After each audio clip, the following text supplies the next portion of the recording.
몰아시기도 했던 적이 있습니다. 그런 패역한 탄식과 불평에도 주님은 저로 그때마다 하나님의 크심과 십자가의 사랑과 약속하신 장차받을 하늘 영광을 기억하게 하셨고, 전부터 잘 알고 있던 하나님의 그런 약속의 말씀들이 또 새삼 새롭게 저의 생각과 마음을 붙들었습니다. 그때마다 또 이해할 수 없는 어떤 힘이 저를 붙들었고, 다시 마음을 추스리고 일어서게 하셨고, 기쁨과 소망과 열정으로 다시 시작하곤 했습니다. 그런데 참 놀랍고 이상한 것은 또 두려워하던 일들이 다시 일어난다는 것입니다. 그래서 나의 삶과 마음을 혼돈과 폭풍으로 다시 흔들어 놓으실 때 또 그와 유사한 느낌과 반응이 습관처럼 다시 일어납니다. 의구심이 일고, 하나님은 또 저를 멀리 떠나 계신 것 같고, 오히려 나를 대적하는 자들 편에 계신 것 같고, 나를 감싸고 있다고 생각했던 주님의 따뜻한 손길과 응원과 보호막들이 모두 한순간에 거쳐지면서 오히려 그러한 것들이 적들로, 공격하는 자들로 변하여서 나의 삶을 전쟁터로 만들었고, 저는 무지막지한 돌들과 화살과 칼에 맞고 터지고 찢기면서 그렇게 죽을 것만 같았습니다. 작년이 그랬고 지금도 완전히 그 때가 지나간 것은 아닙니다. 몽골 초원에서 길을 잃은 적이 있었습니다. 참 많았죠. 그런데 한 번 제대로 길을 잃은 적이 있었습니다. 아이들이 어릴 때였습니다. 시골 운두렁에 가서 그리 오래지 않아서 왕래하는 길을 잘 몰라 지도와 나침판을 들고 여행할 때였습니다. 그럴 때 심각하게 길을 잃은 적이 있었어요. 끝간데 없이 펼쳐진 지평선 끝자락에 지평선을 바라보고 나아갑니다. 근데 그 끝자락에 나지막한 언덕이 보입니다. 한참을 겨우 달려서 그 언덕에 도달했습니다.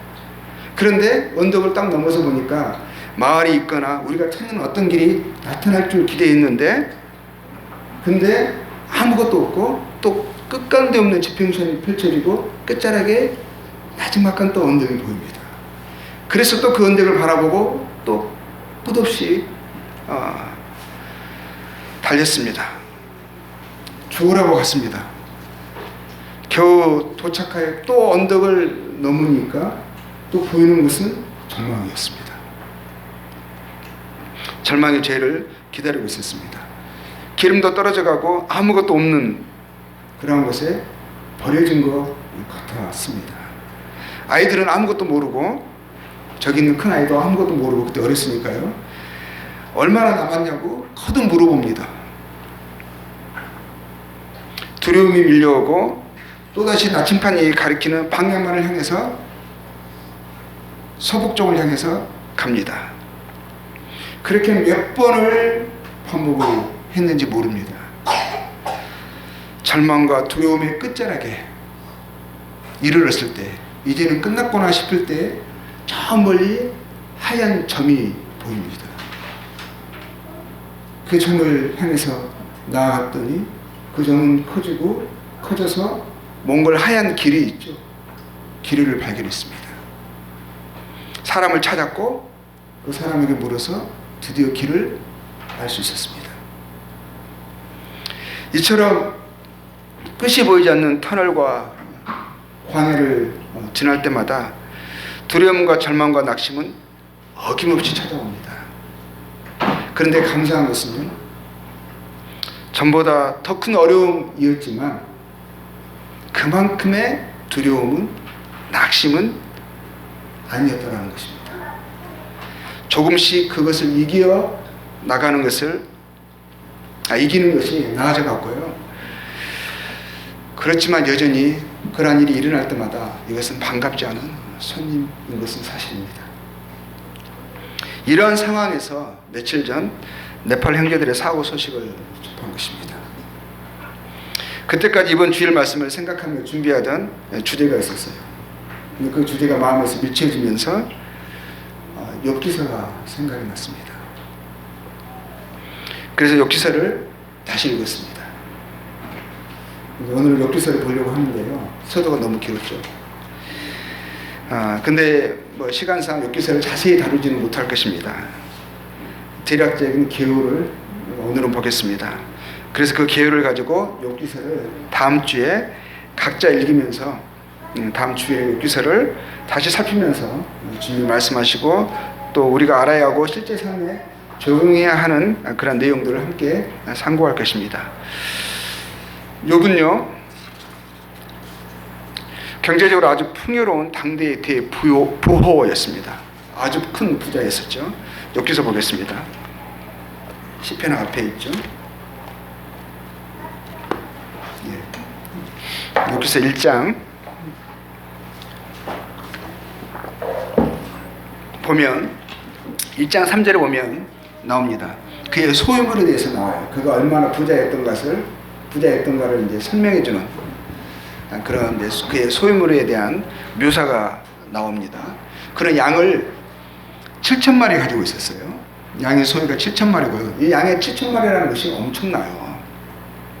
몽골에서 양 한 1,000마리가 있으면 엄청난 부자거든요. 우리는 만석 그러잖아요. 만석군. 거기는 천으로 따집니다. 천의 양마리. 미항간 이렇게 말을 해요. 천의 양을 1,000마리 이상 가진 사람들을 우리의 만석군 같이 표현을 합니다. 이 사람은 양이 7,000마리였었어요. 낙타가 3,000마리. 소가요 500결이라고 되어 있어요. 그러니까 멍에를 메는 소를 말하고 있거든요. 한 명이 2마리씩 들어갑니다. 결이라고 말을 하고 있어요. 500결이면 1,000마리예요. 1,000마리. 소가 1,000마리. 암나귀가 500이었습니다. 그리고 많은 종들이 있었죠. 그리고 아들 7과 딸 3이 있었습니다. 1장 3절에 보면 이렇게 되어 있어요.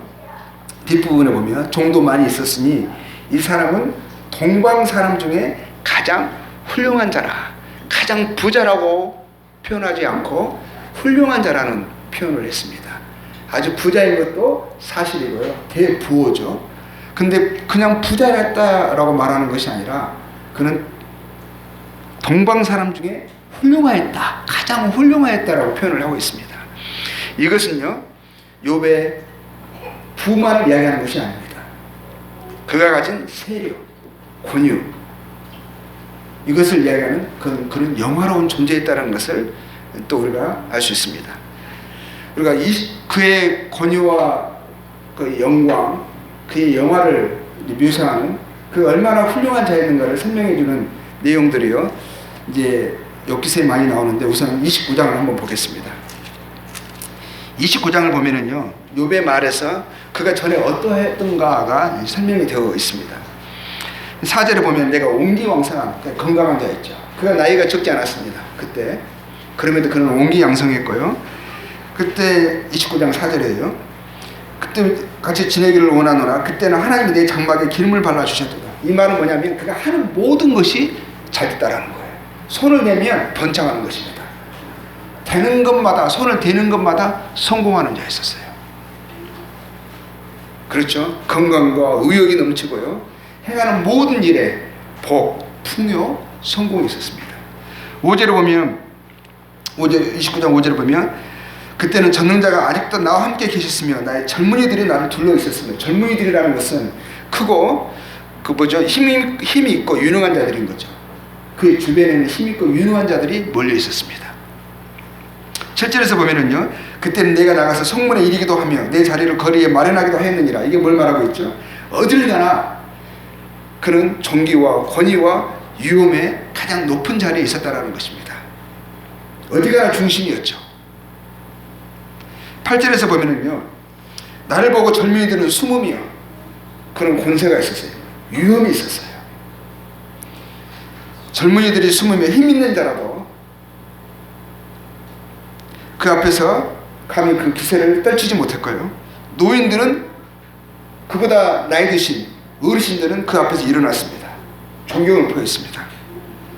유지들은 그 앞에서 말을 삼갔어요. 말을 삼가고요, 손으로 입을 가리며 조심했습니다. 두려워했습니다. 지도자들은 말소리를 낮추었으니 지도자 중에 지도자였죠. 그 어떤 지도자는 그 앞에서 함부로 입을 놀리지 못하는 지도자 중에 지도자. 그들의 혀가 이 천장에 붙었느니라 이렇게 표현했어요. 그의 11절 그가 들은즉 나를 축복하고 욥에 대해서 하는 말은 욥을 축복하고 욥을 높이는 말을 들을 뿐이었습니다. 그를 비난하는 말, 판단하는 말을 들을 수가 없었어요. 눈이 본즉 나를 증언하였으니. 그렇죠. 욥은 이렇게 많은 이들에게 지극히 존중받고 회자되는 명성과 위엄 있는 존귀하고 유명한 존재였습니다. 그의 권세와 위엄만 말하는 것이 아닙니다. 탁월한 지도력만 말하는 것이 아니에요. 그는 그 인격과 성품이 탁월한 자였습니다. 12절에 보면 그러죠. 이는 부르짖는 빈민과 도와줄 자 없는 고아를 내가 건졌습니다. 가난한 자, 도움이 필요한 자를 지나치지 않았습니다. 망하게 된 자도 나를 위하여 복을 빌었습니다. 왜 복을 빌었겠습니까? 망하게 된 자를 도와준 것입니다. 거부의 마음이 도움이 필요한 자들의 그 마음에 위로를 줬습니다. 힘을 줬습니다. 도움의 손길을 뻗치는 자였습니다. 내가 의를 옷으로 삼아 입었으며 나의 정의는 겉옷과 모자 같았느니라. 그는 정의로운 자였습니다. 나는 맹인의 눈도 되고 다르지 않은 사람의 발도 되고 그런 자들을 무시하는 게 아니라 다른 사람은 그 사람들을 무시하고 그의 연약함을 이용해서 그 사람을 함부로 대합니다. 그런데 욥은 그렇게 하지 않았어요. 빈궁한 자의 아버지도 되며 내가 모르는 사람의 송사를 돌보아 주었으며 송사 누가 억울한 일을 당하고 있습니다. 모르는 사람입니다. 상관하지 않아도 됩니다. 그렇지만 그는 정의로운 사람이었기 때문에 그러한 것을 그냥 흘려 보내지 않았습니다. 불안한 자의 턱뼈를 부수고 노획한 물건을 그 이스에서 빼내었습니다. 그런 잠잠히 불의를 보고 잠잠하지 않았습니다. 정의로운 사람이었고요. 또 그 정의를 이룰 수 있는 그런 힘을 가진 사람이었고 권세 있는 또 사람이었습니다. 송사라는 말이 나오잖아요. 송사, 그런 정의롭게 힘 있는 재판관이었어요. 주관자이었습니다. 권세자이었습니다. 그 주변에 있는 사람들이 얼마나 그러네요. 참 복을 얻었겠어요. 정의롭죠, 의롭죠, 정직하죠. 약한 자를 불쌍히 여기죠. 그와 같은 사람이 없는 거예요. 이와 같이 훌륭한 사람이 없는 거예요. 그가 하는 모든 일이 성공하고 잘 됩니다. 하나님은 그를 기뻐하시고 축복하신다는 것을 그의 삶을 통해서 확인할 수 있어요. 이런 사람이니까 하나님의 복을 받는구나. 복을 받기에 지극히 합당한 사람이다. 모든 사람이 그에 대해서 칭찬하는 말을 존중하는 심령을 가집니다. 19절에 보면 이런 말씀, 20절에 보면 이런 말합니다. 내 영광은 내게 새로워지고 내 손에서 내 화살은 끊이지 않았노라. 이 말은 뭐냐면 영광이 새로워진다는 것은 날로 새로워지는 거예요. 날로 새로워지는 모든 것이요. 그의 부족함이 보이지 않는 것입니다. 날로 번성하고요. 날로 강해지고 그렇습니다. 우리는 내 말을 듣고 희망을 걸었으며 사람들에게 희망을 주는 사람이었어요. 내가 가르칠 때 잠잠하였느니라. 그의 말을 사람들이 듣기를 원합니다. 꿀송이 같이 단말이었습니다. 그래서 22절 뭐라고 되어 있죠? 내가 말한 후에는 그들이 말을 거듭하지 못하였나니 나의 말이 그들에게 스며들었습니다. 그의 말은 영향력이 있었습니다. 그들이 비를 기다리듯이 나를 기다렸으며 봄비를 맞이하듯 입을 벌렸느니라. 그의 말 듣기를 사모하였습니다. 지혜로운 말이요 하나도 땅에 떨어지기 아까운 말들이요 그 입에서 흘러나왔어요. 그들이 의지 없을 때 내가 미소하며 그 미소가 다른 사람들에게 희망을 줬습니다. 그들이 나의 얼굴빛을 무색하게 아니하였느니라. 내가 그들의 길을 택하여 주고 으뜸되는 자리에 앉았나니 그들의 길을 앞길이 불투명하고 문제가 있을 때 사람들은 그를 찾았습니다. 그에게 상담을 해주었고요. 지혜의 말을 주었을 때 사람들은 그의 말을 통해서 희망을 얻었고 위로를 얻었습니다. 왕이 군대 중에 있는 것과 같았고 애국하는 자를 위하여 위로하는 사람과도 같았습니다. 이렇게 권세 있고 위험 있는 탁월한 사람임에도 불구하고요, 그는 겸손하고 낮은 자였습니다. 그래서 그 어떤 자라도 그 앞에 오는 것을요 주저하지 않을 만큼 그런 사람이었어요. 욥은 공의로운 사람이었고요, 스스로도 책망할 것을 찾을 수 없는 깨끗한 사람이었어요. 자기 삶을 돌아봅니다. 돌아보면서 그게 했던 말이 있어요. 27장 6절에요. 27장 6절 이런 말을 했어요. 내가 내 공의를 굳게 잡고 놓지 아니하리니 내 마음이 나의 생애를 비웃지 아니하리라. 비웃을 것을, 책 잡을 것을요 그도 찾지 못했어요. 양심적으로, 행실적으로 자기가 아는 한 그런 정말 청결한 마음과 선한 양심으로 거짓이 없는 믿음에서 나는 사랑으로 살았다라는 것입니다. 욥기서 또 31장을 보면은요, 그의 선한 행실뿐만 아니라 그 어떠한 자였다라는 것을, 그의 거룩한 인품을 볼 수가 있어요.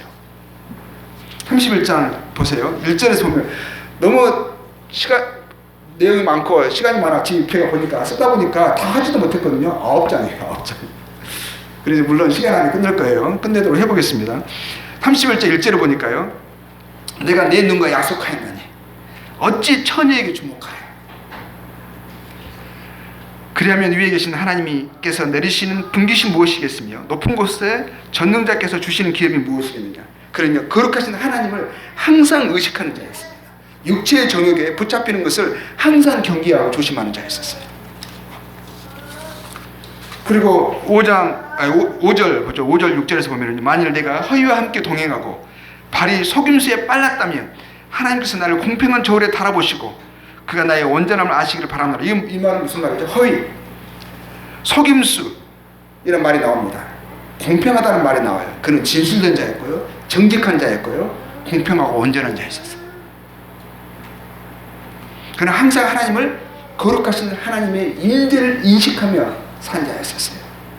하나님의 거룩을 안 자로서 하나님께서 나도 거룩하니 너도 거룩하라는 그 말씀을요 두렵고 떨림으로 인식하고 지키는 자였다라는 것이죠. 자, 9절 보겠습니다. 만일 내 마음이 여인에게 유혹되어 이웃의 문을 엿보아 문에서 숨어 기다렸다면, 그러면서 내 아내가 타인의 맷돌을 돌리며 타인과 더불어 동침하기를 바라노라. 그것은 참으로 음란한 일이니 했어요. 그는 부정과 음란을 멀리했습니다. 남의 것을 탐내지 않았습니다. 이웃의 상처와 아픔을 주는 그 어떤 행위도 거절했어요. 그런 도덕적으로 탁월한 자였었어요. 그렇죠? 인품이 참 좋은 사람이었습니다. 그와 같은 사람이 없었다는 거예요. 가장 훌륭한 자라는 말이 무색하지 않았어요. 자, 13절 보겠습니다. 만일 남종이나 여종이 나와 더불어 쟁론할 때에 내가 그의 권유를 저버렸다면, 그때 당대를 생각해 봅시다. 이 욥이라는 사람은 아브라함의 전 세대, 아브라함의 족장 세대라고 말하거든요. 어떻게 보면 욥기서를 성경에 가장 먼저 기록된 책이라고 보통 성경학자들이 말하고 있는 책이에요. 가장 오래된, 지금으로부터 한 3,500년 전 이상, 지금으로부터 한 3,500년, 그렇죠? 3,500년 전, 한 4,500년 전 이때거든요. 4,000년, 4,500년 이때인데 보세요. 그때 감히 종들이 주인과 쟁론할 수 있습니까? 그럴 수 있어요? 근데 욥의 종들은요 그럴 수 있었어요. 욥과 쟁론할 때 뭐라 그랬죠? 그들의 권리라고 말하는 거예요. 사람 취급도 안 하는데 욥은 그들의 권리를 생각하는 사람이었었어요. 종들이라 해서요 함부로 하지 않았습니다. 하나님과 그의 공의로운 속성을 기억함으로 종들을 인격적으로 대했고요, 그들과 소통했어요. 그들의 권리를 저버리지 않았고요, 그들을 존중했습니다. 자신의 권력과 권한을 남용하지 않았어요. 16절에 보겠습니다. 내가 언제 가난한 자의 소원을 막았거나 과부의 눈으로 하여금 실망하여 했던가. 이 말은 뭐죠? 17절에는 고아가 나옵니다. 가난하고 힘없는 도움이 절실한 자들의 아픔과 필요를 그는 외면하지 않았어요. 일반적으로 사람들은요, 하지 않아야 할 것을 합니다. 그리고 해야 할 것들을 잘 하지 않습니다. 그와 달리 욥은요, 하지 않아야 할 것들, 곧 불의, 행악, 음란, 불공정, 부정직, 탐욕, 약탈, 남용, 권세부림, 차별 등을요 하지 않았습니다. 그리고 해야 할 것들 뭐죠? 사랑, 보살핌, 도움, 친절, 관용. 그는 하지 않아야 할 것을 하지 않았고요, 해야 할 것을 했습니다. 사람들은 대부분 반대죠. 우리는 반대를 행하는 창구이구리의 속성이 있잖아요. 하지 않아야 할 것을 더 많이 하고 해야 할 것을 안 합니다. 24절, 31절, 24절 보겠습니다. 욥은 어떤 사람이었습니까? 그가 대부호였죠. 부자였습니다. 근데 그가 얻은 재물은요, 24절 보니까요, 만약 내가 내 소망을 금에다 두고 순금에게 너는 내 의뢰하는 바를 하였다며, 만약 재물의 풍부함과 손으로 얻은 것이 많음으로 기뻐하였다며, 이 말은 무슨 말이죠? 그것을 쫓지 않았다는 거예요. 그것을 소망을 두지 않았고, 세상의 풍요를 쫓거나 의지하거나 탐욕하지 않았습니다. 그의 부여는요, 찾아온 것이고 얻어진 축복이었고 선물이었지, 그것의 삶의 의미와 목적을 두어서요, 믿음과 양심을 훼손하면서까지, 그것을 감수하면서까지 획득한 노획물이 아니었다라는 거예요. 그리고 그는요, 29절 보면은요, 내가 언제 나를 미워하는 자의 멸망을 기뻐하였고 그가 재난 당함을 즐거워했던가. 30절, 실상은 나는 그가 죽기를 구하는 말로 그의 생명을 지어주어 내 입이 범죄하게 하지 아니하였노라. 이 말은 뭐죠? 원수들에게 악으로 갚지 않았다는 거예요. 선대하였다는 것입니다. 31절에 보면은요, 나는 내 장막의 사람들은 주인의 고기에 배부르지 않은 자가 어디 있느냐 하지 아니하였는가. 이 말은 뭐죠? 그는 좋은 주인이었어요. 인색하지 않는 관대한 주인이었습니다. 32절에 나그네 행위를 대접하는 자였어요. 33절 보면요, 또 이런 말씀이 있어요. 내가 언제 다른 사람처럼 내 악행을 숨긴 일이 있거나 나의 죄악을 나의 품에 감추었으며, 이런 말이 있거든요. 이 말은 뭐죠? 그도 사람인지라 허물이 있을 수 있잖아요. 근데 그가 허물이 있으면은요, 자기도 모르게 부지중에 지은 죄, 나중에 알고 보니까 그게 잘못이었었어요. 그것을 자기가 확인하게 되면은요, 그가 그 훌륭한 자고 그 권세 있는 자고 사람들의 존중을 받는 자임에도 불구하고요, 그는 그 허물을 변명하려고 하지 않았어요. 숨기려고 하지 않았어요. 누가 그것을 말해주면 동의하고 인정이 되면 자기가 몰랐던 것을 알게 되고 지적을 해주잖아요. 그것을 지적하는 것을 기뻐했고요, 동의했고요, 자백하고 버리는, 성장하는 사람이었어요. 34절에 보면은요, 내가 언제 큰 무리와 여러 종족의 수모가 두려워서 대문 밖으로 나가지 못하고 잠잠하였던가. 이건 뭐죠? 그는 정의로운 자였다라는 거예요. 남의 불이익, 공평치 못함을 보았을 때 잠잠하지 않았고요, 불의에 맞서서 정의를 행사하는 그런 사람이었어요. 35절에 보면은요, 내가 그것을 어깨에 35절 보면 누구든지 나의 변명을 들었다. 나의 서명이 여기 있으니 젖는 자가 네게 대답하기를 바라노라. 나를 고발한 자가 있다면 그에게 고소장을 쓰게 하라. 내가 그것을 어깨에 메기도 하고 왕관처럼 머리에 쓰기도 하노라. 이거는 이제 금방 33절 말씀과 연관되는 거죠. 보세요. 그는요, 누가 그를 고발하는 일이 있잖아요. 근데 그것이요, 타당한 거였었어요. 자의 잘못을, 허물을 지적했단 말이에요. 그러면 오히려 뭐라고 그랬죠? 그것을요, 어깨에 메고 왕관처럼 머리에 쓴다고 했어요. 그건 뭐예요? 그 말을 존중하고 그 말을 기다리고 그로 인해서 자기가 변화되기를, 그를 원하고 추구했다라는 거예요. 그는 성장하는 사람이었어요. 그는 숨은 악도, 자신이 미처 모르는 자신의 허물을 두려워하는 자였습니다. 그래서 하나님 앞에서 바른 지적, 권면, 고소를 기꺼이 드리려 했고요, 존중하고 따르고 변화하려고 했던 자였어요. 38절 39절 보면은요, 만일 내 밭이 나를 향하여 부르짖고 이랑이 함께 울었다면, 만일 내가 값을 내지 않고 그 소출을 먹고 그 소유주가 생명을 잃게 하였다면 밀 대신에 가시나무가 나고 보리 대신에 독보리가 나는 것이 마땅하니라. 이 말은 뭐예요? 그렇게 하지 않았다는 것이죠. 그런 불의의 소출, 남의 것이 아닌, 자기에게 해당하는 것이 아닌 것을 탐내고 노부리하지 않았습니다. 그는 자기의 성실한 노동의 대가, 정직의 소출을 먹었습니다. 이러한 삶을 살아가고 있었던 욥은 뭐죠? 대단한 사람이죠. 욥이 말했던 모든 것이 성도의 합당한 삶의 모습, 하나님이 무엇을 기뻐하고 무엇을 미워하시는 것을요, 욥이 삶이 그걸 보여주고 있습니다. 하나님이 이러한 삶을 기뻐하시고 욥이 싫어했던 거, 욥이 경계했던 거, 그것을요 하나님이 성도들에게 동일하게 말씀하고 있는 거예요. 우리가 추구해야 할 삶이에요. 욥의 삶의 모습이라고 봅니다. 그때도 그 오랜 시대에도요, 하나님은 무엇을 기뻐하시고 무엇을 미워하시는지, 그것이 정확한 분별이 나와 있어요. 정의로운 거, 정직한 거, 연약한 자들을 불쌍히 여기고 불쌍히 여기는 정도를 넘어서서 실질적인 도움을 행사하는 거 다 나와 있습니다. 양심으로 청결한 마음, 선한 양심, 거짓 없는 믿음에서 나는 사랑을 하나님이 기뻐하신다는 거 다 나와 있어요. 욥은 그러한 삶을 살았던 사람이고 그것을 추구했던 사람이에요.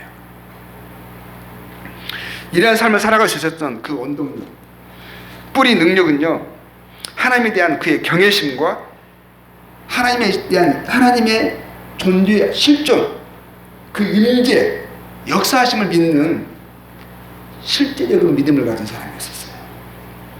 31장 23절 보겠습니다. 23절에 이렇게 되어 있어요. 나는 하나님의 재앙을 심히 두려워하고 그의 유형으로 말미암아 그런 일을 할 수 있느니라. 그렇죠? 그러나 하나님의 어떠하신, 하나님의 크신, 하나님을 두렵고 떨림으로, 경건함으로 섬기는 자였었어요. 하나님의 임재를, 그의 실존을 항상 인식하는 자였습니다.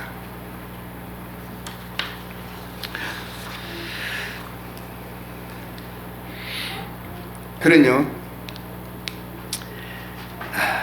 하나님의 임재와 역사하심, 그의 속성과 뜻을 생각하고 기억하고 그것을 쫓아 마음과 행위를 주장하는 일관되고 통제되는 의지와 실행으로 살았던 사람입니다. 욥은요, 자신의 거룩 성결뿐만이 아니라요, 또 가족을 잘 이끄는 가장이었습니다. 자, 1장 보죠. 1장 5절을 보면은요, 그 얼마나 가족들의 거룩과 성결을 염두에 두고 지켰는지 볼 수가 있어요. 그들의 차례대로 잔치를 끝내면 자녀들이 모여서 잔치하는 거죠. 가족들의 자녀들이 참 우애가 좋았어요. 아들 7, 딸 3이거든요. 우애가 참 좋았습니다. 그들의 차례대로 잔치를 끝내면 욥이 그들을 불러다가 성결하게 하되 아침에 일어나서 그들의 명수대로 번제를 드렸으니 이는 욥이 말하기를 혹시 내 아들들이, 혹시예요, 혹시 죄를 범한 게 아니에요, 혹시 죄를 범하여 마음으로 하나님을 욕되게 하였을까? 그것도 행실을 말하는 거 아니에요. 마음으로까지. 욥의 행위가 항상 이러하였더라.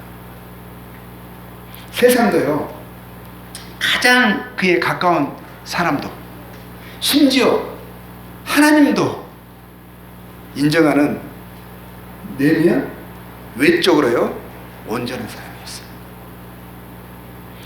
욥에 대한 일반적인 평가가요 결코 과장되거나 무색하지 않습니다. 1장 1절 뭐라고 일반적인 평가가 나오죠? 우스 땅에 욥이라 불리는 사람이 있었는데 그 사람은 온전하고 정직하여 하나님을 경외하며 악에서 떠난 자더라. 하나님도 사탄에게 욥을 자랑했습니다. 사탄도요 욥의 그 의와 행위를요 부인하지 않았어요. 1장 8절에 뭐라고 되어 있죠? 하나님이 사탄에게 욥에 대해서 자랑하신 모습이 나와요. 여호와께서 사탄에게 이르시되 네가 내 종 욥을 주의하여 보았느냐. 그와 같이 온전하고 정직하여 하나님을 경외하며 악에서 떠난 자는 세상에 없느니라 했어요. 그럴 때요, 사탄도 그것에 대해서 부정하지 않았어요. 무슨 말씀을 하시냐고 항변하지 않았습니다.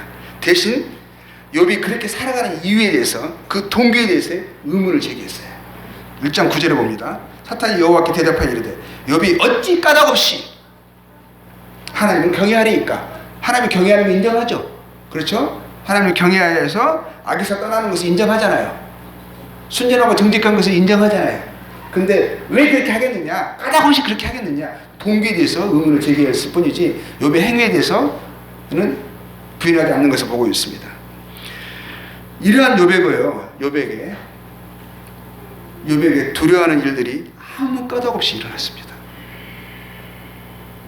하나님이 미워하시는 것들, 기뻐하지 않으신 것들을 그는 심히 경계에 멀리했고요, 해야 할 것들을 그가 보고 아는 한 하지 않았던 그였습니다.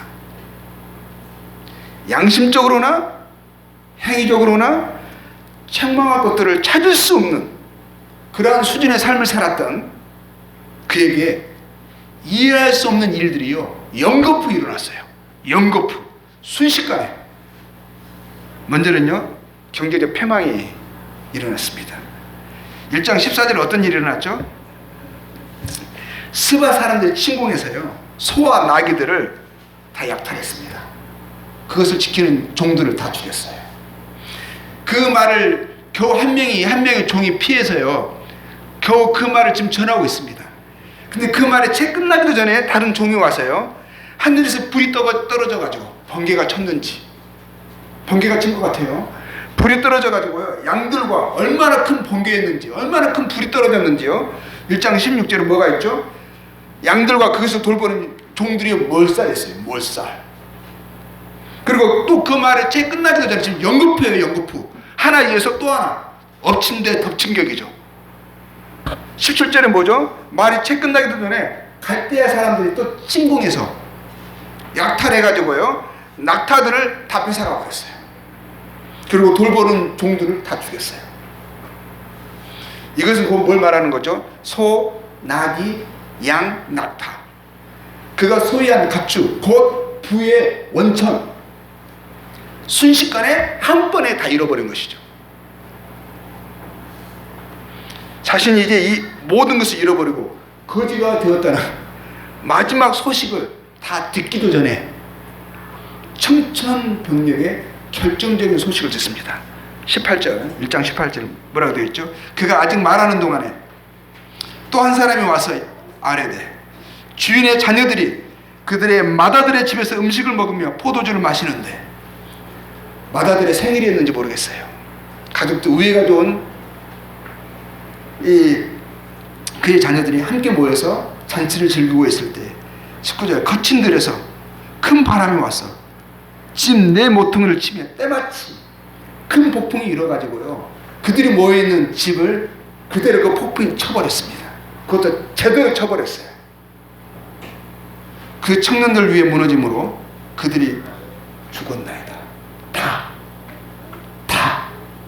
아들 7, 딸 3, 일시에 현장에서 죽은 거예요. 나만 홀로 피하였으므로, 나가 누구죠? 종이에요. 자식도 아니에요. 홀로 피하였으므로 주인께 아뢰러 왔나이다 한지라.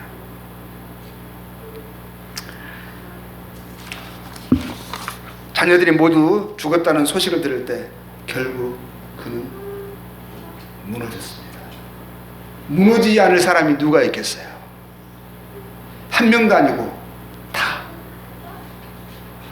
재앙으로 위험한 곳에 있지도 않았습니다. 안전한 곳에 있었어요. 모든 것을 한순간에 엎친 데 덮친 격으로 그에게 재앙이 일어나서요, 마지막에 그의 가장 소중한 것들까지 빼앗아가 버렸습니다. 그런데도요, 그는요 하나님을 원망하지 않았습니다. 우리와 너무 다른 성질의 사람이에요. 우리는 이것과 견딜 수 없는 작은 것에도요, 우리는 하나님을 원망하고 판단합니다. 하나님이 과연 나와 함께 하시는가 의문이 일어납니다. 그런데도요, 그의 하나님 향한 경외심, 그 믿음은요 여전했습니다. 20절 보죠. 욥이 일어나 겉옷을 찢고 머리털을 밀고 땅에 엎드려 예배하며, 그때에도 하나님을 예배했어요. 이르되 내가 모태에서 알몸으로 나왔사온지 또 알몸의 그리로 돌아가올지라. 주신 이도 여호와시요 거두신 이도 여호와시오니 여호와 이름이 찬송을 받으실지니이다 하고, 이에 모든 일에 욥이 범죄하지 아니하고 하나님을 향하여 원망하지 아니하니라. 어떻게 인간이 이럴 수가 있습니까?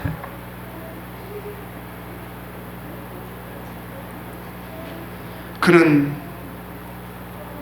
당대에 가장 훌륭한 사람이었습니다. 그의 평가가 결코 과장되지 않았음을 우리는 알 수 있습니다. 이렇게 말하죠. 경제적 평강이 일어났고요. 그 다음에는 사람들이 일반적으로 말하는 것은 돈보다 건강이 중요하다 합니다. 그렇죠? 아무리 좋은 음식, 집, 돈을 가지고 있어도요, 자기 건강을 잃어버리면 뭐라고 그러죠? 그것으로 끝이기 때문에 아무 필요 없다 하죠. 건강이 최고다 하죠. 그런데 욥은요, 그의 전 재산, 자녀를 잃었을 뿐만 아니라 무엇도 잃어버리죠? 건강도 잃어버려요. 하나님 그의 건강까지, 그의 몸까지 손을 대게 사단에게 허락하십니다. 2장 7절에서 8절 보면 뭐라고 되어 있냐면요, 발바닥에서 정수리까지 종기가 났다라고 되어 있어요. 악성 피부병에 걸립니다. 간지러워요. 간지러운 거 얼마나 힘든지 아시죠? 그 간지러운 것을 견디지 못해가지고요, 질그릇 조각으로 몸을 긁습니다. 온몸에서 피가 나옵니다. 7장 5절에는 뭐라고 되어 있냐면요, 그 피난 몸에 갈라지고 찢어지고 이러는 거예요. 뭐라고 되어 있냐면 그 몸에, 그 살에 구더기가 입혔다 그래서 구더기가 뭐였는 생각해 보세요. 온몸에 구더기가 덮여 있는 거예요. 상체에서 구더기가 나옵니다. 흙덩이가 의목처럼 입혔다고 되어 있어요. 피부는 굳었다가 터져진다고 되어 있어요. 터진다고. 피부가 쩍쩍 마른 땅에 가뭄에 땅 갈라지듯이 쩍쩍 갈라지는 거예요. 진물이 나오고요, 거기에 구더기가 핍니다. 19장 20절에는 뭐라고 되어 있냐면요, 내 피부와 살이 뼈에 붙었고 피골이 상접했습니다. 그리고 뭐라고 되어 있어요? 남은 것은 겨우 잇몸뿐이로구나 했어요. 이도 다 빠졌습니다. 잇몸뿐이라는 것은 뭐예요? 보면 정말 사람이 아닌 거예요. 생각해 보세요. 그 영화로웠던 자가, 그 원기 양성했던 자가 지금 어떤 지경에 놓여 있는 것입니까? 멀리서 보면요, 사람이 아니에요. 쓰레기도 그런 쓰레기가 없어요. 30장 17절에 보면 이런 말이 되어 있어요. 밤이 되면 내 뼈가 쑤시니 나의 아픔이 쉬지 아니하는 거다. 밤에 잠을 잘 수가 없어요. 통증으로. 하나님이 그를 미워하시되 너무 미워하시는 것 같고요, 정말 죽이기로 작정하신 것 같아요. 죽여도 그냥 죽이는 게 아니라 철저히 말려서 고통 가운데서 죽이기로 작정하신 것처럼 그런 상황 가운데 있는 거예요. 뼈가 쑤시는 거예요. 그 통증에 잠을 잘 수가 없어요. 30장 30절에 이런 표현이 있어요. 나를 덮고 있는 피부는 검어졌고, 이 말은 뭐냐면 검게 타가지고요 벗겨지는 걸 말하는 거예요. 그러니까 피부가 막 썩듯이 막 검게 지고요, 타고요, 그러면서 막 껍질이 벗겨지는 거예요. 그리고 내 뼈는 열기로 말미암아 탔구나, 이 표현이 있거든요. 이 말은 뼈가 열기로 인해서 타들어가는 거예요. 뭐죠? 뼈는 불붙는 고통인 거예요. 생각을 해보세요. 몸에 불이 붙었는데 뼈부터 붙은 것 같아요. 뼈. 피부에서부터 타들어가는 그런 불붙는 고통이 아니라 안에서부터 솟아나오는 그 열기, 그 고통. 그는 가진 걸 다 잃었습니다. 그렇죠? 건강까지 잃었어요. 그런데 그가 입으로 하나님의 원망하고 범죄하지 않았습니다. 그리고 그뿐만 아니라 그의 관계적인 필망이 있습니다.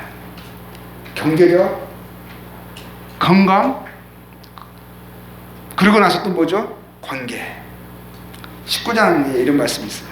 19장 13절 보면요, 시간이 없어서 그냥 제가 말씀드립니다. 형제들이 다 떠났어요. 19장 13절에 보면 13절에서 19절까지 나오는 건데요, 형제들이 다 떠나고 모든 사람이 그를 낯선 사람처럼 대합니다. 그전에는요, 사람들의 계획이 어떻게 되어 있습니까? 그 사람들 가운데서 어떤 자였습니까? 근데 이제는요, 그의 모든 사람들 계획이 낯설게 대합니다. 모른 척합니다. 멸시합니다. 더러운 자로 취급합니다. 가까이 오지 말라 합니다. 내 친척도 나를 버렸다 했고요, 집에 머물러 사는 자, 그의 도움을 입으면서 나그네 행인들이 그의 집에서 귀숙하면서 살았던, 그의 도움을 지금까지 입고 살았던 그러한 사람들이요, 또 종들이요, 그를 무시합니다. 멀리합니다. 낯선 사람으로 여기고요, 종을 불러도 도움을 호소해도 대답도 않습니다. 심지어 그의 아내마저도 뭐라고 되어 있어요? 내 아내도 내 숨결을 싫어하며 숨 쉬는 것도 싫어하는 거예요. 하나님을 저주하고 죽어라 합니다. 내 허리에 자식들이라 했는데, 허리에 자식들은 자식도 이미 죽었잖아요. 자기 형제들을 이야기하는 거예요. 형제가 안 돼. 그런 사람들도 다 무시하고 멸시하고 떠나고요, 어린 아이들까지도 그를 업신여기고 조롱하고, 친구들도 그를 미워하고, 사랑하는 사람들이 뭐라고 되어 있죠? 나의 원수가 되었구나. 그럴 때 모든 사람들이 그를 멀리했습니다. 그는 이제 철저히 남겨진, 버려진, 그냥 지저분하고 더러운 그런 쓰레기처럼 사람들에게 폐물처럼 취급받습니다. 철저한 외로움입니다. 아무도 그를 위로해 주지 않습니다. 아무도 그를 불쌍히 여겨주지 않습니다. 그 가운데 친구 3명이 찾아왔습니다. 가장 가까운 친구들이고요, 그 친구는 위로가 되는 것처럼 정말 욥의 그 고통을 이해하면서 위로해 주려고 온 친구인 줄 알았습니다. 왜냐하면 정말 처음에 왔을 때는요, 2장 11절에 보니까, 11절에서 13절 보니까요, 이 친구들이 와가지고요, 욥을 멀리서 보고, 재앙 가운데 있는 욥을 보고요, 소리질러 울면서요, 각기 자기의 겉옷을 찢고 하늘을 향하여 티끌을 날리면서요, 자기 머리에 뿌리고 밤낮 7일 동안 그와 함께 앉아 있었어요. 그러니까 정말 욥의 재앙을 이해하는 친구라고 생각했습니다. 엘리바스, 빌닷, 소발이었습니다. 근데 이 친구들이요, 가장 가까운 친구, 그가 의지했던 친구들, 그 재앙 가운데서, 그의 고통 가운데서 그 고통을 나눌 수 있는 친구라고 했을 때 생각했는데요, 그 친구들이요, 가장 혹독하고 잔인한 말로 욥의 아픔과 상처를 가중했습니다. 이 모든 재앙이, 그들은 말했습니다, 이 모든 재앙이 일어난 것은 분명한 이유가 있다. 마치 성난 굶진 하이에나처럼, 늑대처럼, 무슨 정말 원수를 만난 것처럼 그에게 달려들면서요, 욥의 아픔을 발가벗기면서 재앙의 원인과 증거와 이유를 찾았다 하면서 그에게 증명하려 그를 바닥에 곤두박더라도 아주 밑바닥까지 쳐 박으려고 하는 그런 잔인함을 드러냈습니다. 엘리바스는요, 4장 7절에서 9절 보면 이렇게 먼저 말을 했죠.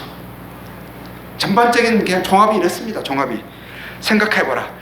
죄 없이 망한 자가 누구인가? 네가 망한 것은 이 죄 때문이다.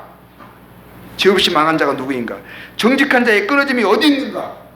내가 보건대 악을 밭갈고 독을 뿌리는 자는 그대로 거두나니. 이 말은 무슨 말이냐? 네가 그런 자라는 거예요. 네가 지금까지 악을 밭갈고 독을 뿌렸다. 그래서 지금 그대로 거두고 있는 거다.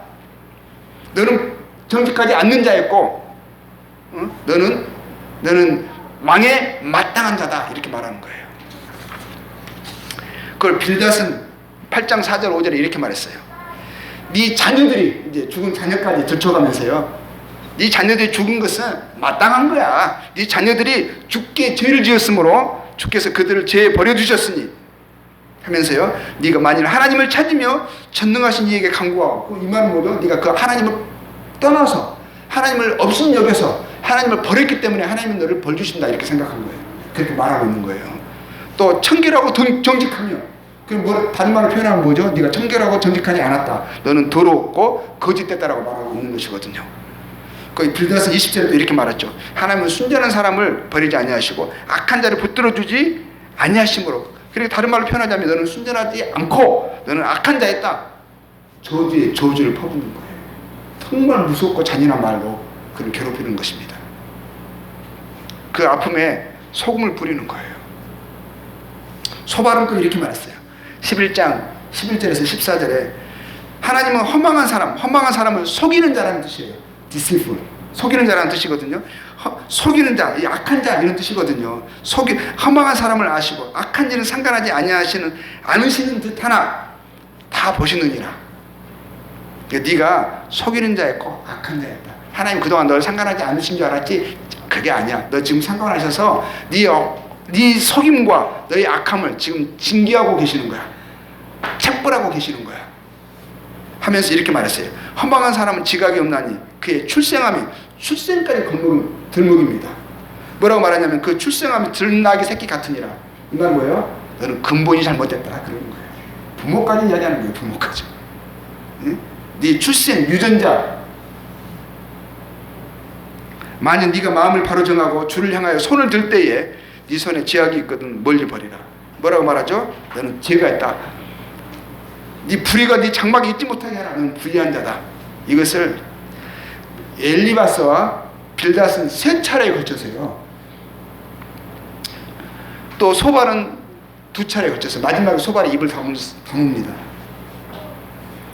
근데 이 걸쳐서 하나님이 욥 너에게 이렇게 하신 것은 다 이유가 있다라고요. 그것은 너의 숨은 죄 때문이다.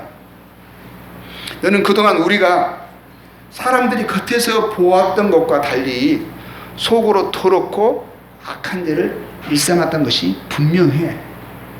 그동안 참으로 교묘히 숨기고 철저하게 잘 속였구나 이렇게 말하고 있는 거예요. 그러나 하나님이 너의 죄를 덜주셨다.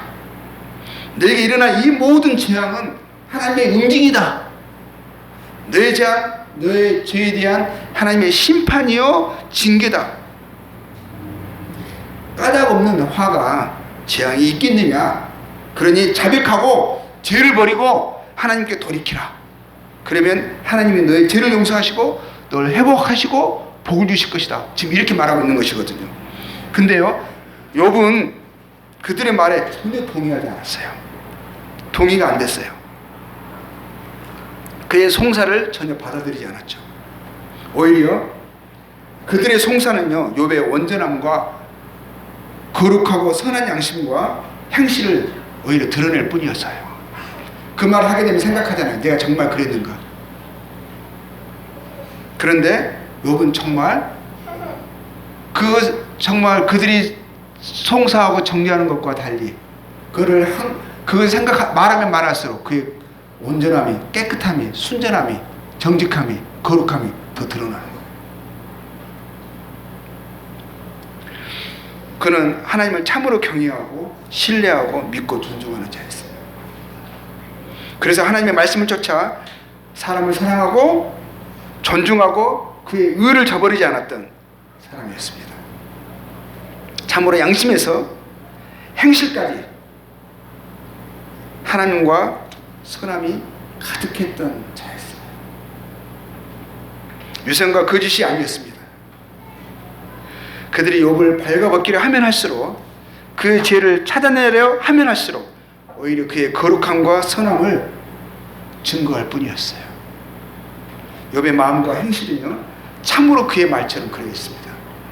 스스로도 책망할 것을 찾을 수 없는 그런 자였어요.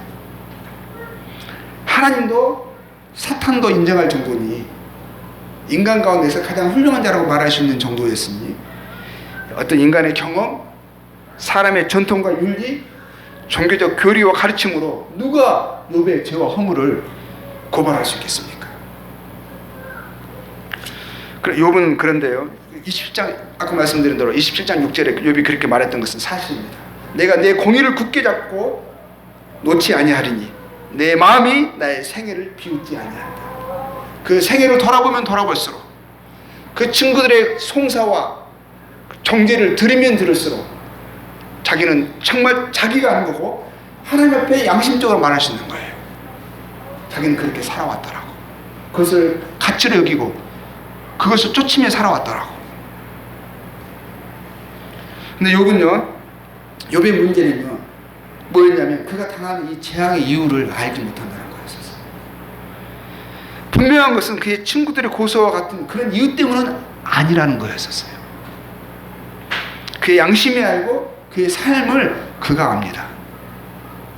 다른 이들이 아무리 그를 안다고 자처하면서 그를 송사하고 정죄했지만 그 죄와 허물을 찾으려 했지만 욥은 하나님 앞에서 말씀할 수 있었던 거예요.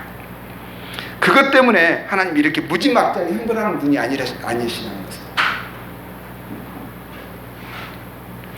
그에게 있어서 가장 지금 이해할 수 없는 것은요, 이해할 수 없다는 것이 고통스러웠어요. 그러고 나서요, 이 욥의 이제 그 변명이 이루어지죠. 그래 그 모든 친구들의 입이 닫혀집니다. 오히려 친구들은요, 욥을 판단하고 정죄하면서요, 스스로 그 말에 그들이 찔렸어요. 찔린 게 틀림없어요. 그래서 찔리고 붙잡히고 정죄를 받아서요, 스스로 유구무원이 됐습니다. 그럴 때요, 지금까지 함께 있었던 자가 있었어요. 그래서 근데 이 친구는 어렸어요. 엘리후라는 친구거든요. 32장에 등장을 합니다. 32장에. 지금까지 함께 있었지만 어리다고 사람들이요, 눈길과 가치를 두지 않았던 연소한 젊은이 엘리후가 등장합니다. 그리고 그가요, 욥의 세 친구뿐만이 아니라 욥을 강하게 책망합니다. 욥을 정죄하던 세 친구는요, 엘리후의 책망과 지혜와 이론에 놀라서요, 아무런 말도 하지 못하고 입을 다뭅니다. 32장 16절에 그게 나와 있습니다. 그들은 놀라서 다시 대답하지 못하니 할 말이 없음이었더라, 이렇게 되어 있어요. 또 엘리후는요, 욥을 강하게 책망합니다. 그의 문제의 실상은 이렇다면서요, 분명하게 언급하면서 논거를 이어갑니다. 그런데 욥은 다른 친구들, 뭐 엘리바스, 빌다, 소바 이런 친구들의 항변에는요, 꼬박꼬박 소명을 했어요. 자신의 의와 부당한 고난에 대해서 항구했던 것과는 달리요, 연소한 엘리후의 말에는요, 일치의 항변을 하지 않습니다. 그리고 엘리후의 말에요, 엘리후의 말이 이제 말이 계속 이어가잖아요. 욥이 한마디도 그에 대답하는 항변하는 것이 나오지 않습니다. 그러다가 욥의 말이 엘리후의 말이 끝나자 자연스럽게 뭐로 이어지죠? 38장에 뭐로 이어지죠? 엘리후가 말을 하는데 38장에 시작하면서 그때 여호와께서 하면서 엘리후의 말은 자연스럽게 하나님의 말씀으로 이어지고 있습니다. 이 엘리후는 누구일까요? 저는 이것이 궁금했습니다. 하나님이 욥에게 말씀하시자요, 욥은 결국 참된 회개를 하죠. 38장에서부터 41장까지 하나님의 말씀이 이어집니다. 그리고 그 하나님의 말씀이 끝날 때 하나님의 말씀하시자 욥이 결국에 42장 3절에요. 42장 3절에 이렇게 말합니다. 욥이 해결을 하는 거죠. 42장에서 해결을 하죠. 3절에 이렇게 말합니다. 무지한 말로 이치를 가리는 자가 누구니까? 나는 깨닫지도 못한 일을 말하였고 스스로 알 수도 없고 헤아리기 어려운 일을 말하였나이다 하면서요, 6절에 그러면 내가 스스로 거두어드리고 티끌과 제 가운데서 회개하나이다. 욥이 회개를 합니다. 참된 회개를 하죠. 하나님은 욥에게 말씀을 마치신 후에요, 욥의 세 친구 엘리바스, 빌다, 소발에게 노하십니다. 그들이 하나님을 가리켜 말한 것이 옳지 않았다 하십니다. 그리고 욥에게 했던 모든 언급들이요, 부당하고 부당과 우매의 소치라 하시는 것 같습니다. 하나님이 그들의 죄와 우매에 진노하시고 미련함에 진노하시고 형벌하시는데, 그것에서 구원받기를 원한다면 욥의 중재를 통하라 하십니다. 욥이 너희를 위하여 기도할 것이다. 내가 그의 기도를 듣고 너희를 용납하겠다 하시는 것입니다. 그러나 하나님은 엘리후에 대해서는요, 아무 말씀도 안 하십니다. 그렇죠? 엘리바스, 빌다, 소발에 대해서는 말씀하시죠. 엘리후에 대해서는 언급하지 않으세요. 그렇다면 엘리후의 말은 옳았다라는 것이죠. 옳았다. 곧 하나님의 뜻과 말씀을 하였다라는 것이죠. 그럼 이 엘리후는 누구일까? 그리고 이 엘리후의 말이 옳았습니다. 하나님의 뜻과 말씀을 전하는 자였습니다. 그러면 엘리후와 하나님은요, 욥의 문제, 그 고난의 이유에 대해서 무엇이라 말씀하셨습니까? 하나님께서 욥의 공경을 돌이키신 후에요, 욥의 말년에 그에게 주신 그 복의 찬 의미는 무엇일까요? 복은 그냥 나타나기에는 그냥 이 세상의 복을 이야기하시는 것 같아요. 근데 그 복은요, 욥의 그 전에 그가 누렸던 복과 다른 의미라고 생각을 합니다. 욥의 말년에 그의 부유는요, 재산에 있어서는 그 전에 정확히 2배였습니다. 양이 그 전에 7천이었거든요. 이번에 양이 14,000입니다. 14,000. 낙타가 그 전에 3,000이었습니다. 6,000이죠. 소가 500결이었어요. 쌍으로 500결이었는데 이제는 1,000결이라 합니다. 2,000이죠. 암나귀가 그 전에 500이었습니다. 지금은 뭐죠? 말년에 1,000이 됐죠. 정확히 2배예요. 자녀들은 동일합니다. 그렇죠? 아들 7에 딸 3을 또 두었어요. 욥이 또 그 후에 140년을 더 살았습니다. 이건 순전히 제 추측이에요. 그때 욥이 몇 살이었을까? 제 추측에는 그냥 70이지 않았을까? 이건 그러니까 근거 없는 거죠. 추측이니까. 재산을 2배로 주신 것처럼 지금 그의 수완 2배로 더 주셔서 140년을 더 살게 하지 않으셨을까? 그때는 아브라함의 그런 유사한 시대였기 때문에 사람 200년 넘게 살 때였었어요. 그래서 140년, 그러니까 한 200년을 넘게 산 거죠. 사게 하시지 않았을까요? 그런 거예요. 근데 욥의 숨결마저 실해했던 그의 아내, 하나님을 저주하고 죽으라고 했던 그 아내를 통해서 다시 아들 7, 딸 3을 얻었을까? 잘 모르겠어요. 그 아내는 욥을 떠났는지, 그러고 나서 후에 돌이켰는지 모르겠어요. 이제 욥의 말년에 얻은 자녀는 그녀에게서 태어났는지, 아니면 그녀는 떠나고 죽고 또 새 젊은 아내를 얻어서 그 아내를 통해서 이 아들 7과 딸 3을 얻었는지 모르겠습니다. 예전에 저는요, 욥의 말년에 이 부여와 복에 대해서 제가 읽을 때요, 별로 복이라고 여기지 않았어요. 예전에. 왜냐하면요, 사랑하는 자녀를 그렇게 잃었잖아요. 동일한 자녀의 수, 아들 7과 3을 얻었지만 죽은 자녀들에 대한 그리움은 사무치지 않았겠어요. 새로 아이들을 볼 때마다 그렇게 죽은 그 아이들에 대한 그리움이 사무쳐서 그의 마음에는 항상 그늘지지 않았겠어요? 그래서 그런지 말년에 참으로 잘 됐다고 해도 그게 그렇게 복으로 여겨지지 않더라고요. 근데 이 욥의 말년의 복은요, 그 전의 복과 다른 의미라고 생각이 듭니다. 그렇게 묘사된 것 같지만 의미가 다른 거예요. 우리도 그러잖아요. 복을 이야기할 때 하나님 우리에게 복 주셨다 할 때요, 복은 똑같은 단어를 써요. 근데 하나님이 우리에게 성도들이 주신 복의 개념은요, 다른 개념이거든요. 하늘 복이거든요. 단어는 같지만 내용이 다르죠. 의미가 다르죠.